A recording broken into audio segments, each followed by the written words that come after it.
આકાશવાણી ભુજ સમાચાર કૃપાલી મૈછા વાંચે છે.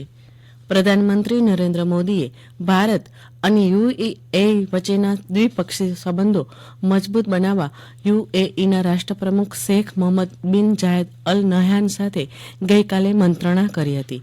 આ પ્રસંગે બંને દેશો વચ્ચેના દ્વિપક્ષીય સંબંધો મજબૂત બનાવવા ઉપયોગી સમજૂતી કરાર પર હસ્તાક્ષર કરવામાં આવ્યા છે, જેમાં ભારત મધ્ય પૂર્વ આર્થિક કોરિડોર, ડિજિટલ માળખાકીય યોજનાઓ, દ્વિપક્ષીય મૂડીરોકાણ, ચૂકવણીના મંચોનું જોડાણ જેવી સમજૂતીઓનો સમાવેશ થાય છે. બંને આગેવાનોએ દ્વિપક્ષીય સહકાર અને બંને દેશો વચ્ચેના લોકો વચ્ચે સંપર્ક મજબૂત કરવા પ્રતિબદ્ધતા વ્યક્ત કરી હતી. કેન્દ્ર સરકારે સાતત્યપૂર્ણ વિકાસ અને લોકોના કલ્યાણ માટે પ્રધાનમંત્રી સૂર્યઘર વિનામૂલ્યે વીજળી યોજના શરૂ કરવાનો નિર્ણય કર્યો છે.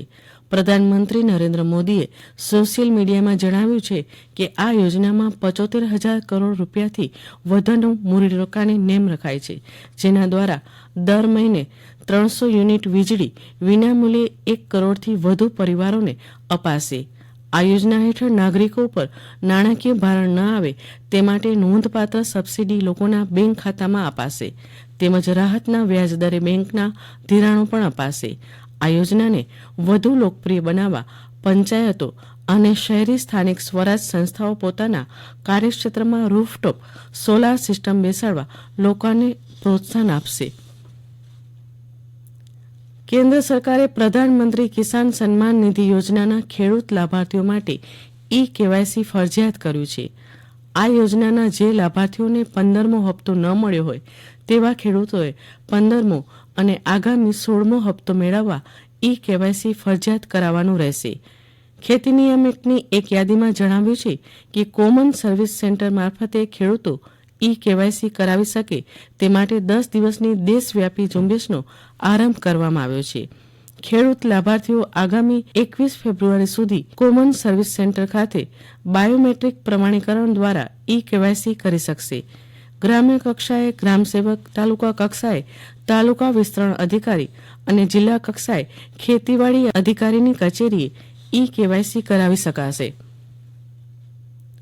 વસંત ઋતુના વધામણા સમા વસંત પંચમી પર્વની આજે ઉમંગ ઉલ્લાસપૂર્વક ઉજવણી થઈ રહી છે. આજનું પર્વ અનેક વિશિષ્ટતા ધરાવે છે.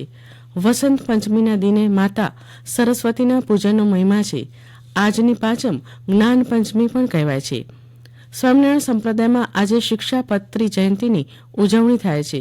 ભગવાન સ્વામિનારાયણે આજથી 198 વર્ષ પહેલા સમાજને માર્ગદર્શક એવા 212 શ્લોક સાથે શિક્ષાપત્રી ગ્રંથની રચના કરી હતી.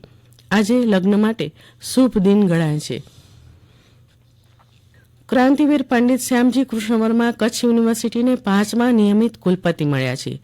3 સદસ્યોની સર્ચ કમિટીએ સૂચવેલા 3 નામ પૈકી રાજ્ય સરકારે ગુજરાત પબ્લિક યુનિવર્સિટી એક્ટ હેઠળ મૂળ કચ્છના વતની એવા ડોક્ટર મોહન પટેલની કુલપતિ તરીકે નિમણૂક કરી છે. આવતીકાલે તેઓ વિધિવત પદભાર સંભાળશે. ડોક્ટર મોહન પટેલ છેલ્લા 20 વર્ષથી આણંદની NS પટેલ આર્ટ્સ કોલેજના પ્રિન્સિપાલ તરીકે કાર્યરત હતા. તેઓ નખત્રાણા તાલુકાના શાયરા યક્ષના વતની છે.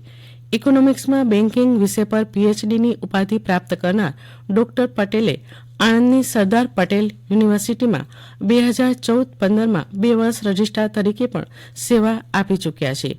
અગાઉ તેવા આ યુનિવર્સિટીમાં lecturer, associate professor, syndicate member પણ રહી ચૂક્યા છે.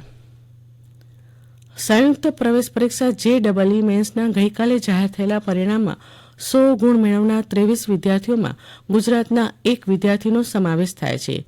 આ ઉપરાંત તેલંગાણાના 7, હરિયાણાના 2, આંધ્રપ્રદેશ, રાજસ્થાન અને મહારાષ્ટ્રના દરેકના 3, દિલ્હીના 2 અને કર્ણાટક અને તામિલનાડુના 1 વિદ્યાર્થીઓ પણ 100 પૈકી 100 ગુણ મેળવ્યા છે. અને આ સાથે આ સમાચાર બુલેટિન સમાપ્ત થયું. નમસ્કાર.